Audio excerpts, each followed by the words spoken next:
Hello everyone, welcome to Gyandeep, a channel where you get to know everything about data science. So we are continuing with our video series on the named entity recognition and relation extraction.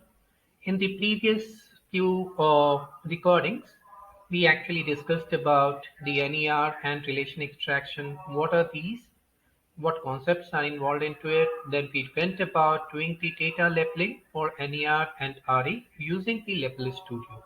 That was the live demonstration and it was the first video in the series.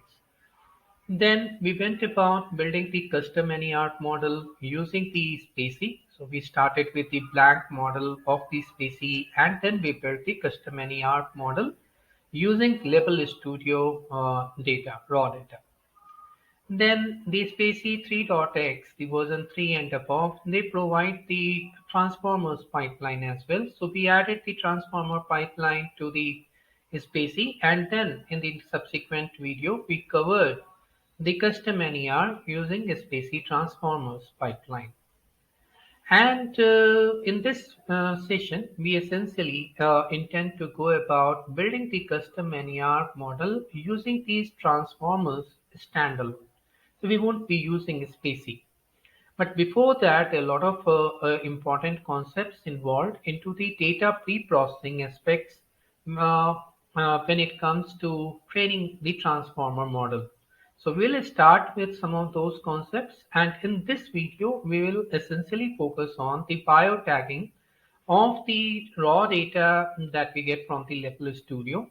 And then in the subsequent video, we will build the very basic transformer model to do the custom NER.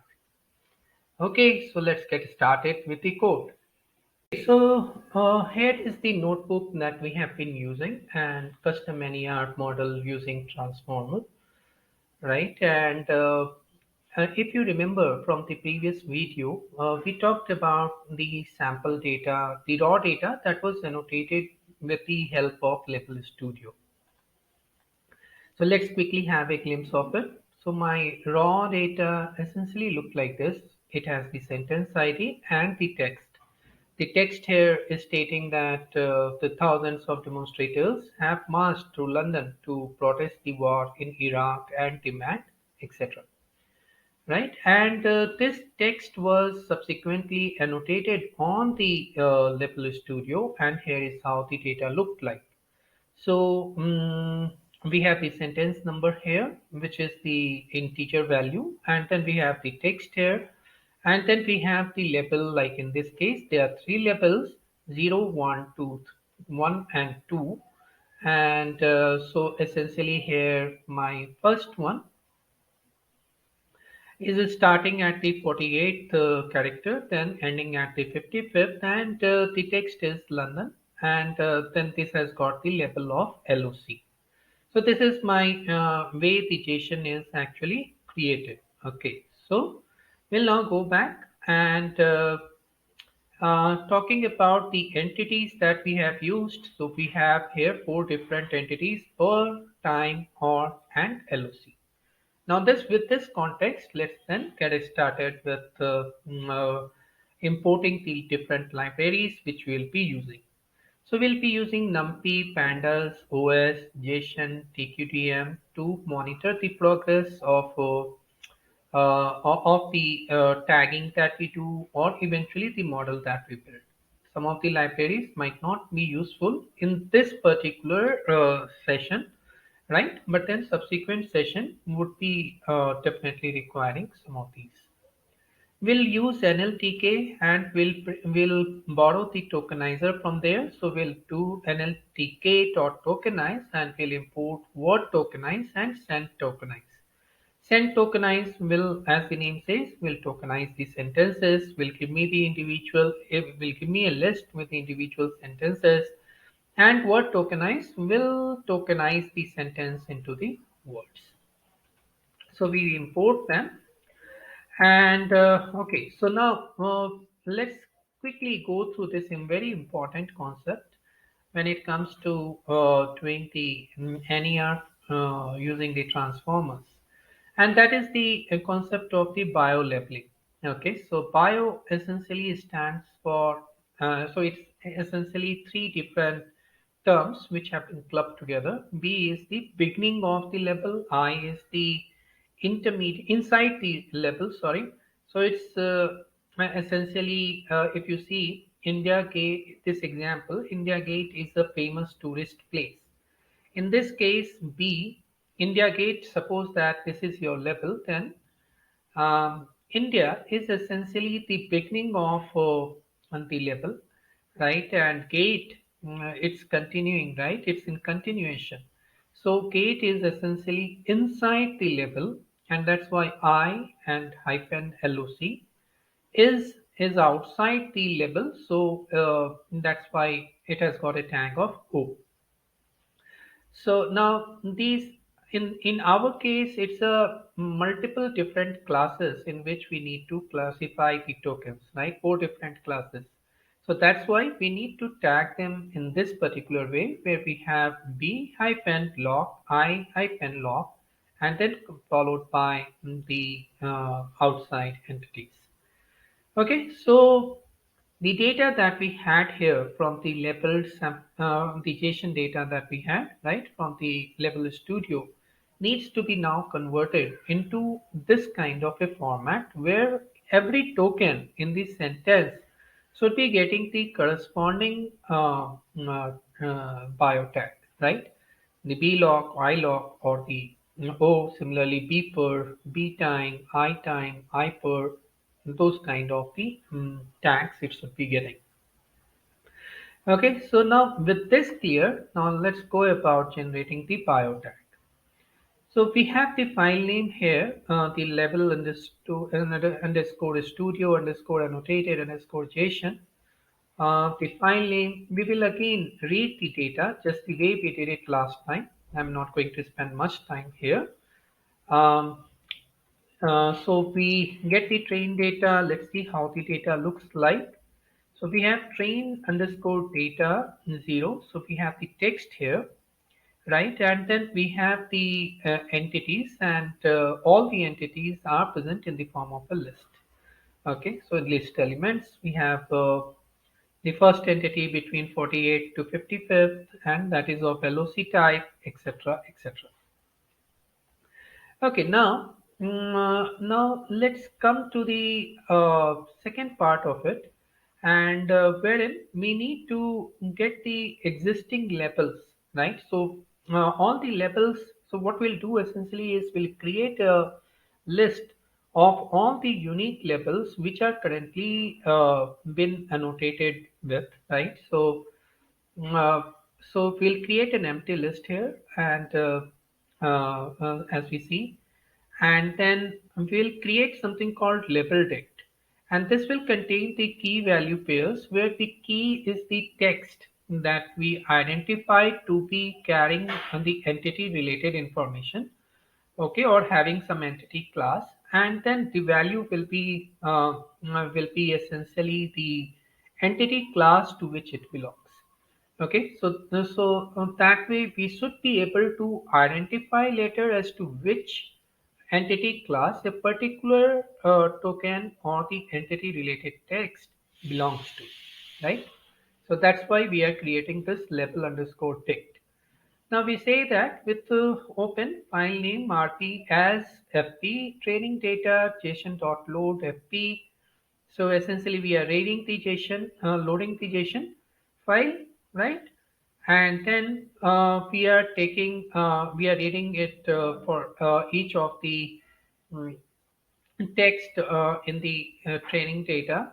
We essentially get the text out here, and we say that for int comma level in enumerate text dot get level. So we get the labels out from here. Enumerate will give me an indicator int, right? It gives me a tuple, if you remember. Now, in this existing underscore labels, we append the text, right? And we strip it off of any spaces, right? So that's why we have dot strip. So we get an existing labels which will be containing all the entity related text here. Similarly, the label underscore date, this will get updated with the text value of the tokens, right, which got identified, and then it will also get the value of the corresponding label. So like in this case, if you see, my label dict would be something of this sort, which contains the label related text and the corresponding label. London is an LOC, Iraq is an LOC, British troops is an OR, etc. etc.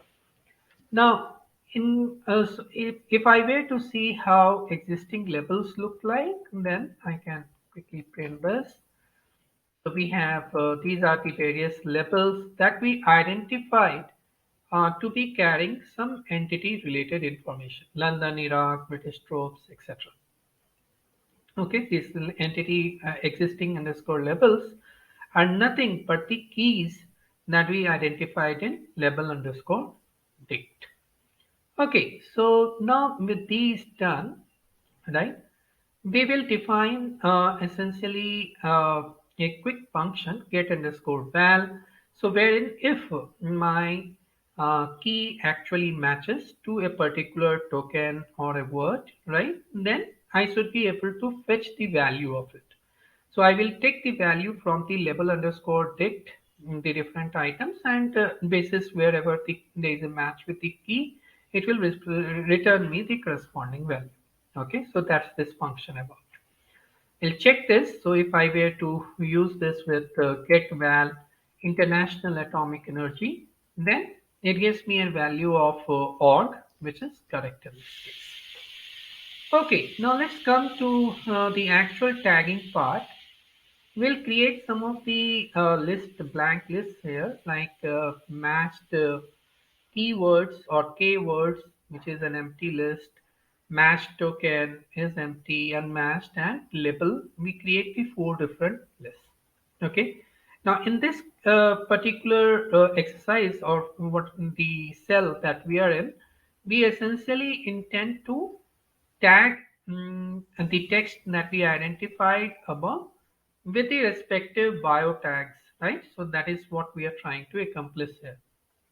We'll read the file here. You could probably concatenate or maybe have these two cells run together, but then I will leave those parts for the viewers to actually experiment. So we have the file here open. I have read the training data, or I have got the training underscore data, which is the JSON.load fp. Then we go through, or I trade through the training underscore data. We get the text out from there. And then the first thing is we create a list of the various sentences in the text. Okay, so we essentially tokenize and underscore tokenize the text. So if there are multiple different, so if it's a say a paragraph, right, then it will get you the various sentences which are contained in the paragraph. Now this will give me a list. Now for the sentence in the sentences, so whatever in this list of the sentences is contained, we will start splitting the sentence. Okay, so we do a talk underscore split. This is the list that it will be essentially a list. So we do a word underscore tokenize of the sentence. Okay, so this will give me a list value.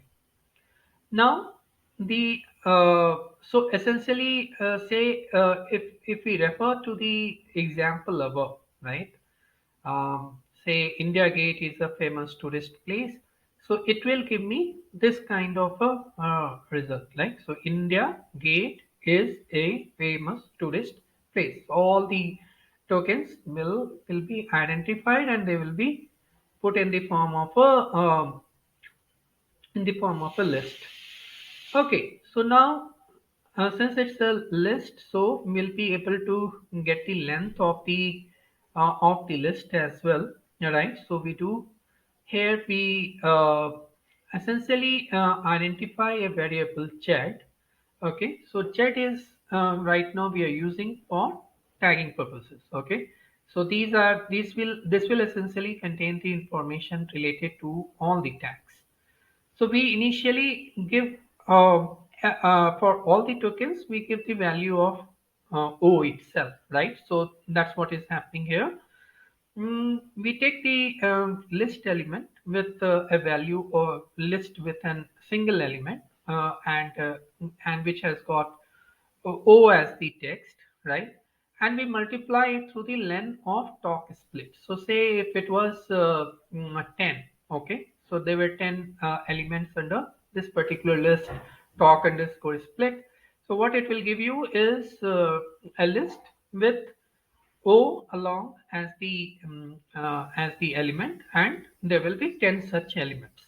Okay, a list. So the size of or the length of list will be 10 here. We start with an instance where we have nothing matching, and that's why we have everything as O alone, which means that it's all outside, and nothing is at the beginning or inside, right? So that's why everything is O and matched keywords is 0. So we start at that instance. Next, we essentially go through each of the keyword in my existing labels. Existing labels is the dictionary of all the keywords that we had created earlier, right? Now we iterate it for all the keyword and we first check if the keyword is present in the sentence. Okay, so in this particular sentence that we identified, if the keyword is present. If so, then we split the keyword. So a keyword could be containing two words, or it could or multiple words, or it could be a single keyword itself, right? So in case of India Gate, essentially it's a two words, and we have to see if both the words are essentially matching. So we word tokenize, and so India Gate, say take for example India Gate, it will give me a list with the two elements, right? India and Gate. So that's what the keyword underscore split this particular list will be containing, and the length will be 2 here, right? So len of keyword underscore split, if we see, that will be 2. Now we have to check if the entire keyword is actually contained in the tokens, right? So what we'll do is for I in range len of talk split. We got the talk split above here, right? And we will iterate it through all its item, right? So we will first take the range of what's the length of the talk split, token split, and we check if the talk underscore split and for that particular item, right? If it is equal to keyword underscore split, which means that here we are checking the keyword underscore split. If there is a match, then we enhance the matched underscore keywords by one, which means my this one will become one. Otherwise, what happens is if there is a match, not otherwise, if there is a match, then we say if the length of the keyword underscore split is equal to 1, which means that if it is a single word which is actually contained uh, in the keyword, right? It's a single word keyword. So if that is equal to 1, then we assign zi. So we change the value of this O by b hyphen, and we get a value of the keyword, right? So get underscore val, and we fetch the corresponding value of the keyword being as the key, right? So in case of India Gate, if we take that example, right? So my got split into India and Gate. So essentially, it will not come here. It will come into the next word. So say if Iran, say for example, Iran is one of the word, and then in that case, it will be true here, and it will get the value of this Iran keyword from the dictionary that we created, and it will append it with the b hyphen, okay, and next it will actually replace the value of the ith element of the list by this particular tag. So my O value at this position will get replaced by whatever we get here. But then if the length is more than 1, in that case, we need to iterate it for the entire length of the keyword split. So for that, we'll create an iterator for j in range length keyword underscore split minus 1, right? We'll go length less than the total length of the keyword underscore split, right? Because it will always starts from 0. So then we will assign the value, assign values to zi. In case of this, zi will be p hyphen, and we get the value of the keyword from here, right? So this will be the, even if it's the two words, my first word will be the beginning of the token or the in the big, so the tag would be essentially p hyphen, right? And the subsequent tags until the end of on the keyword match, it will be essentially I hyphen and the corresponding token class, right? Or entity class. So that's what we do here. So we iterate it to the length of the keyword underscore split minus 1. And we create here zi plus j plus 1, and we assign it to have the value of I minus or I hyphen plus get val is string keyword. So it will keep on giving us the I hyphen and the corresponding value of the keyword. Okay, so that's how it will go about doing.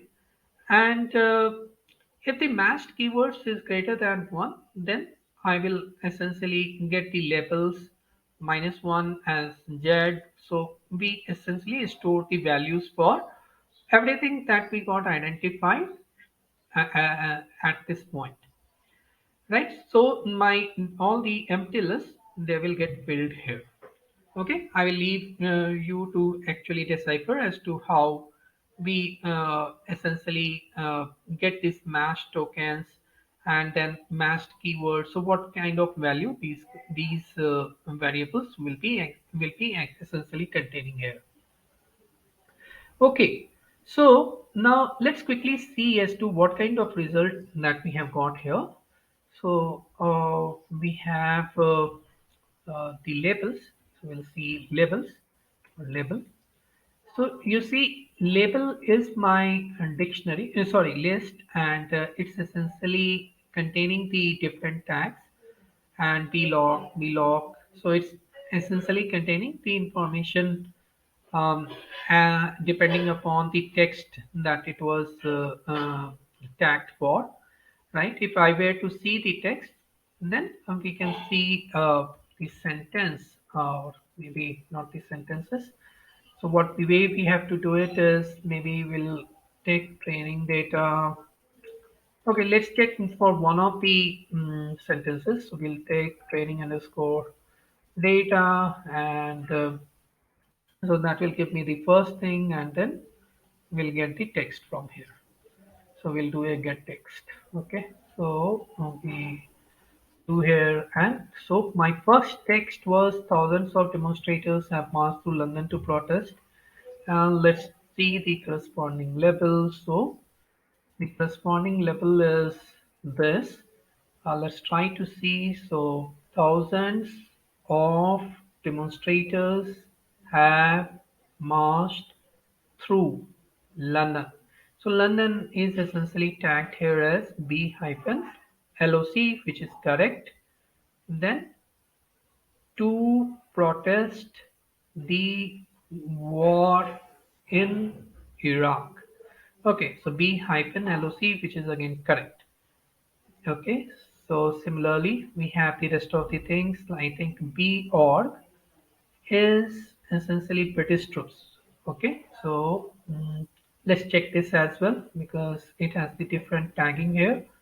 So we have we actually found Iraq here. So next is and demand the withdrawal of, and here we have British troops. That's a single keyword, right? And so British essentially has to be tagged as B hyphen or, which is correctly done, and similarly, and troops is essentially inside the keyword. So we have I hyphen org, right? So it's an inside tag essentially. So I think this works. We'll be using these tags next when we build the BERT models in the subsequent video, right? So hope you like this. Uh, Thanks for watching.